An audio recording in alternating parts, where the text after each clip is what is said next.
Hi everyone, welcome back to this channel. On today's tutorial, I'm gonna show you how to add a torn paper effect on Canva using photo. So here I've already have a Canva design, and you can just go to elements and find the frame, or you can just specifically use torn frame, and this result will show up, and then you can just choose which one that you want to use.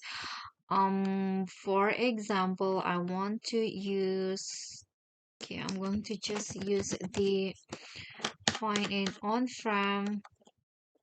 And here there are so many torn paper frame that you can use. You can just use which one that you think fits your design the best or fits your need the best. Okay, I'm going to use, okay, wait.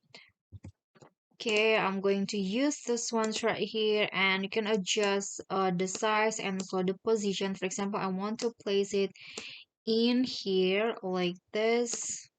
I'm going to delete this first, and then I'm going to copy or duplicate it. So just click on this and then place the one at the bottom, at the back.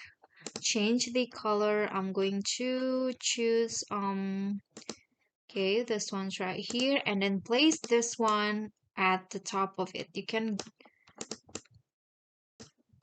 use this, so you can go with this, and then you can add your own photos based on your needs. For example, I want to just use the photo from the Canva. Okay, I'm going to just use maybe this photo right here. So you can just add it, and you can adjust the position of the photo, for example, like so. And you can also add more than one, and you can also always change the color for the back frame. For example, this one's right here. And yeah, that's basically how you can add torn paper effects using photo in Canva. I hope this video will be helpful to you. Thank you guys so much for watching. If you like the video, please do click on the thumbs up icon. Don't forget to leave a comment and subscribe. I'll see you all in the next tutorial. Bye.